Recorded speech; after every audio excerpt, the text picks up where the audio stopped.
तीन बहनों की लालची भाभी। करिश्मा, रेशमा और मनीषा तीन बहनें हैं। उनका एक भाई भी है, मयंक। मयंक अपनी बहनों को बहुत प्यार करता है, लेकिन मयंक की पत्नी सविता इस मामले में मयंक से बिल्कुल ही अलग है। वो अपनी ननदों का जितना बुरा कर सकती है उतना बुरा करती ही रहती है और अपनी ननदों पर हुक्म भी चलाती है।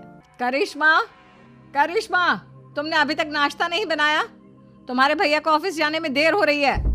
हाँ भाभी, बस अभी बनाती हूँ। करिश्मा, तुम ये ढीलापन छोड़ दो। कल को पराये घर जाना है। वहाँ अगर तुम इस तरह से काम करोगी तो लोग क्या कहेंगे कि माँ ने और भाभी ने कुछ सिखाया नहीं। और तुम्हारी दोनों बहनें कहाँ हैं? अब रेशमा मार्केट गई है और मनीषा सो रही है। क्या? सुबह के 8 बज रहे हैं और ये महारानी अभी भी सो रही है? ये कहते हुए सविता अपनी सास दुर्गा देवी के पास जाती है। माँ जी, देख रही हो अपनी बेटियों के तौर तरीके? क्या हुआ बहू, सुबह सुबह क्या कर दिया मेरी बेटियों ने? अरे एक तो अभी अभी उठकर किचन में गई है, दूसरी सुबह सुबह बाहर चली गई और तीसरी अभी तक सो रही है। क्या करूं मैं इन तीनों का, मैं तो परेशान हो गई हूँ। जा जाकर उठा उसे और रेशमा से मैं बात करती हूँ। सविता सीधा मनीषा के कमरे में जाती है और उससे कहती है, महारानी जल्दी उठो, सूरज सर पर आ गया है। भाभी थोड़ी देर और सोने दो ना, मैं रात को लेट सोई थी। वो क्या ना, यूनिट टेस्ट चल रहे हैं। शराफत से उठती है या नहीं, या फिर पानी की भरी बाल्टी डालूं तेरे ऊपर? नहीं नहीं भाभी, मुझे बिस्तर में नहीं लाना, उठती हूँ मैं। मनीषा जल्दी से उठकर बाथरूम में चली जाती है। सभी आराम से बैठकर नाश्ता कर रहे होते कि तभी रेशमा बाजार से हाथ में सामान लिए आ जाती है। रेशमा को देखते ही सविता उस पर बरस पड़ती है। लो, आ गई महारानी। ऐसा भी क्या सामान लाना था जो सुबह आंख मलते ही बाजार की तरफ रवाना हो गई?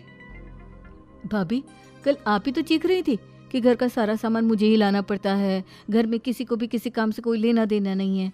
अब मैं बाजार जाकर सामान ले आई तो आपको इस बात से भी तकलीफ हो रही है?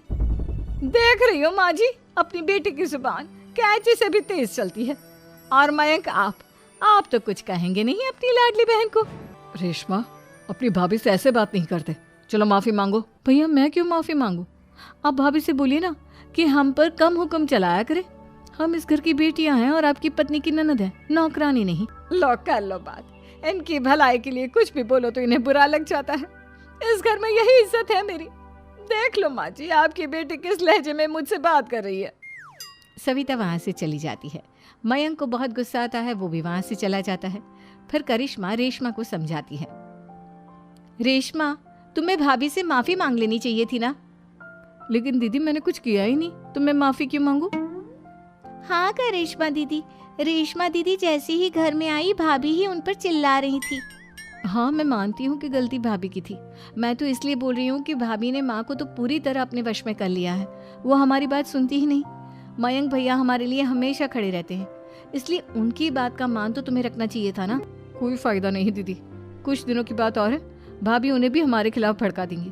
फिर वो भी माँ की तरह हमारी किसी बात का विश्वास नहीं करेंगे। इसी तरह सविता अपनी तीनों ननदों को किसी न किसी बात पर परेशान करती रहती थी। एक दिन मयंक अपनी तीनों बहनों के लिए गिफ्ट लाया।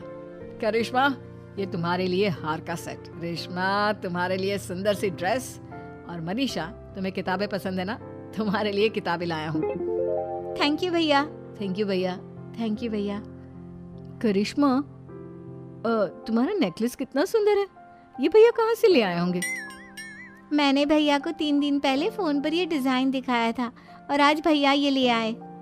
सविता तो अपनी ननदों के गिफ्ट्स देखकर जल गई और करिश्मा का नेकलेस तो उसे भी बहुत पसंद आया था। अपनी बहनों के लिए कितना अच्छा नेकलेस लेकर आए हैं, मुझे कभी कोई गिफ्ट नहीं दिया। मैं आज ही ये हार चुरा लूंगी। रात में सविता करिश्मा का हार चुरा लेती है और इसी तरह उसे अपनी ननदों की जो भी चीज़ अच्छी लगती वो उसे मांगती नहीं, बल्कि रात के अंधेरे में चुरा लेती। इसी तरह दिन बीतते गए और सविता ने मयंक के दिल में भी उसकी बहनों के लिए नफरत पैदा कर दी। एक दिन मयंक ने करिश्मा और रेशमा के लिए रिश्ता देखा और ये बात उसने घर में सबको बताई। माँ, करिश्मा और रेशमा के लिए बहुत अच्छा रिश्ता आया है। वो लोग कल इन्हें देखने आ रहे हैं। आप और सविता मिलकर सारी तैयारी कर लेना। ये सुनकर करिश्मा और रेशमा खुश हो जाती हैं, लेकिन सविता सोचती है, अगर इन दोनों बहनों की शादी हो गई तो घर और बाहर का काम कौन करेगा? मनीषा तो एक नंबर की कामचोर है, उससे तो किसी बात की उम्मीद लगाना ही बेकार है। मुझे इस शादी को रोकना होगा।